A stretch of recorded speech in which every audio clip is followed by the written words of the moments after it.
Chemical stocks action में दिख भी रहे हैं। हमारे बाकी एक्सपर्ट्स के भी रेडार में आए हैं। सुबह से हम बात भी कर रहे हैं। एसआरएफ पर व्यू भी आया था सुबह आज कुणाल जी का चार्ट कॉर्नर में। चल क्या रहा है केमिकल स्पेस में, एक बार जरा अरमान से जानते हैं और फिर चोपड़ा साहब से भी इस पर उनका व्यू लेंगे। अरमान बताइए, केमिकल स्टॉक्स आज सारे के सारे एक्शन में कहाँ से आ गए?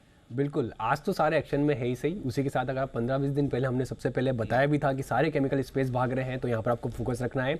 स्पेसिफिकली अगर आप बात करें सोडा ऐश की, अगर आप बात करें तो सोडा ऐश के दाम आज भी बढ़ते हुए दिखे हैं। 3% के आसपास बढ़े हैं। पिछले 2 दिन में 16% के आसपास बढ़ते हुए दिखे हैं। पिछले एक हफ्ते में 23%, और अगर आप 1.5 महीने की बात करें तो 43% के आसपास बढ़ते हुए दिखे हैं।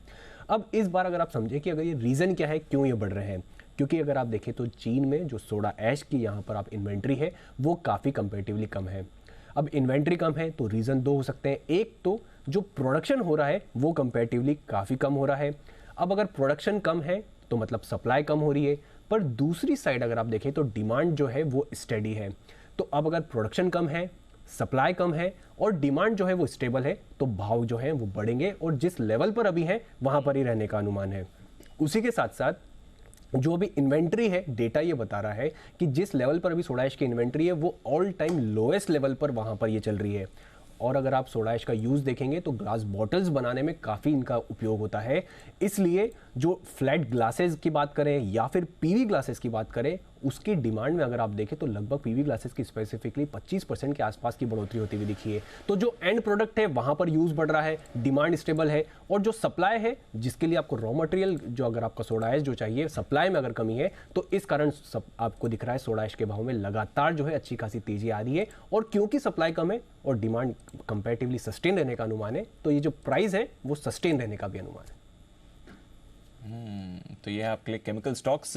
सोडा ऐश वाले तो चल ही रहे हैं, बट बाकी केमिकल स्टॉक्स में भी एक्शन बन गया है। चोपड़ा साहब कैसे देखना है, क्योंकि बाजार के रोटेशन को ऐसे माने कि बाकी कुछ चल गया है, केमिकल नहीं चले इसलिए ये आ गए हैं, या फिर अब जो चाइना में सोडा ऐश के प्राइसेस का रिवाइवल है, इन्वेंट्री रीस्टॉकिंग की बात की जा रही है, थोड़ा एक्सपोर्ट एनवायरनमेंट भी सुधर रहा है, बात की जा रही है, उसका इम्पैक्ट देखें।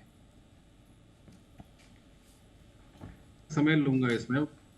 बताया था कि केमिकल्स में स्पेशलिटी केमिकल्स काफी गिरावट देख चुके हैं। उसका कारण ये था कि पहले चाइना से रिलेटेड इश्यूज थे, बीच में रॉ मटेरियल प्राइसेस बढ़ गए, लॉजिस्टिक्स के कॉस्ट बढ़ गया, कंटेनर अवेलेबिलिटी नहीं थी। इसके चलते हुए हमने बहुत सारे हिकअप्स देखे। कंपनीज जो केमिकल कंपनीज थी, उनका जो इनपुट कॉस्ट था वो बहुत ट्रेमेंडसली बढ़ गया, और ये बढ़ने की वजह से जो बॉटम लाइंस थी वो सब हिट हुई। पिछले 2-3 तिमाहियों में हमने देखा है कि केमिकल कंपनीज खास करके कोई बहुत ज्यादा प्रॉफिट दिखा नहीं पाई है, उसके चलते बहुत गिरावट देखने को मिली।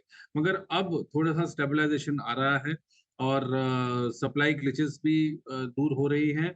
चाइना से रिलेटेड जो पहले इश्यूज था रॉ मटेरियल का, उसमें 30 से 40% तक गिरावट आ चुकी है। और ये चैनल चेक है, मैंने कई सारे केमिकल कंपनीज के लोगों से बात किया है, प्रोमोटर्स से भी बात किया है, और मुझे लगता है कि अब केमिकल कंपनीज अच्छा करेंगी आने वाले 6 महीने से साल भर तक।